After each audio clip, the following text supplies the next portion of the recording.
Jika kita ingin menilai seseorang itu baik atau tidaknya, mudah dan gampang saja. Bagaimana caranya? Lihatlah sejauh mana seorang hamba itu menjaga keutuhan ibadah salatnya, terutama salat 5 waktu sehari semalamnya kepada Allah Subhanahu wa taala. Apabila seorang hamba betul-betul menjaga salat 5 waktu sehari semalam dengan melaksanakannya dengan baik, sempurna, tepat pada waktunya dan khusyuk, ditambah lagi dengan berjamaah di masjid, maka saksikanlah dia adalah hamba yang baik, yang soleh, yang beriman kepada Allah Jalla wa'ala. Tapi sebaliknya, apabila kita melihat seorang hamba sudah tidak lagi memperhatikan ibadah salatnya, sudah banyak lalainya mengakhirkan waktu salatnya, malahan merasa tidak berdosa ketika meninggalkan ibadah salatnya, akhi fillah, saksikanlah bahwasanya si fulan itu adalah orang yang kurang baik. Akhi fillah, kenapa kita jadikan salat sebagai tolak ukur dalam menentukan baik atau tidaknya seorang hamba? Karena memang dalam agama kita, ibadah salat ini adalah perkara yang pertama akan dihisab oleh Allah Subhanahu wa taala yaumul qiyamah. Dan memang Allah jadikan ibadah salat ini standar kebaikan atau buruknya amalan seorang hamba nanti di hari kiamat. Nabi Muhammad SAW bersabda, "Awwalu ma yuhasabu bihi al-'abd yawm al-qiyamati as-salah. Fa in salahat salaha lahu sa'iru 'amalihi.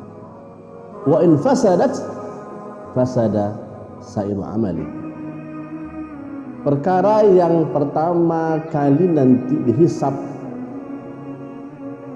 dari seorang hamba adalah as-salah pada hari kiamat.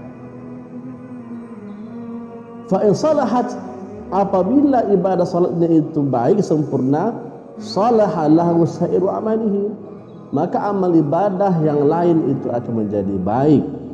Sebaliknya, wa in fasadat fasada sa'iru amalihi, apabila ternyata ibadah salatnya rusak, tidak sempurna, maka seluruh amal ibadahnya kena virus, menjadi rusak pula. Dalam hadis yang lain, Rasulullah SAW bersabda, "Inna awwala ma yuhasabu bil 'abdu yaumal qiyamati min 'amalihi as-salah." Sesungguhnya perkara pertama yang akan dihisab seorang hamba di hari kiamat adalah amal salatnya, ibadah salatnya. Fa in salahat, maka apabila ibadah salatnya itu baik, sempurna, maksimal, faqad aflaha wa anjaha, maka sungguh dia telah beruntung dan selamat. Wa in fasadat, tapi kalau sebaliknya ternyata ibadah salatnya rusak, faqad khaba wa khasira, sungguh dia telah celaka dan merugi. Wa in taqasa min faridatin, sekiranya amal ibadah salat wajibnya itu kurang, compang-camping, qala Rabbu, Allah Jalla wa'ala yang maha mulia berfirman, unzuru hal li'abdi min tatawwu, lihatlah catatan amal ibadahku ini, apakah hamba ini memiliki amal ibadah salat yang sunat, apakah itu qabliyah, ba'diyahnya, duhanya, witirnya, tahajudnya dan sebagainya. Fayukammilu biha man taqasa min fariḍah, Maka Allah perintahkan, sempurnakanlah ibadah salat wajib yang compang-camping ini ditombok oleh amal ibadah salat yang sunat yang pernah dia lakukan. Thumma yakunu sa'iru amalihi ala dhalika. Kemudian Nabi mengatakan, jadilah ibadah salat ini standar Allah Subhanahu wa taala menghisab amal-amal yang lainnya. Akhi fillah, hikmah terbesar yang tersirat dalam hadis ini adalah ibadah salat merupakan tolak ukur kebaikan atau keburukan seorang hamba. Apabila ibadah salatnya baik, sempurna, maka ikut pula lah baik dan sempurna seluruh amal ibadahnya yang lain. Tapi sebaliknya, apabila ternyata salatnya rusak, compang-camping, atau mungkin sama sekali tidak salat, maka amal ibadah yang lain akan menjadi rusak. Barakallahu fikum.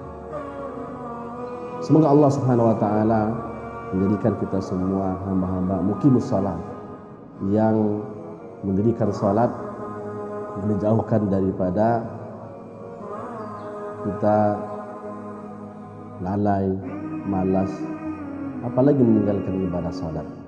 Karena ibadah salat ini merupakan tolak ukur kebaikan atau keburukan seorang hamba.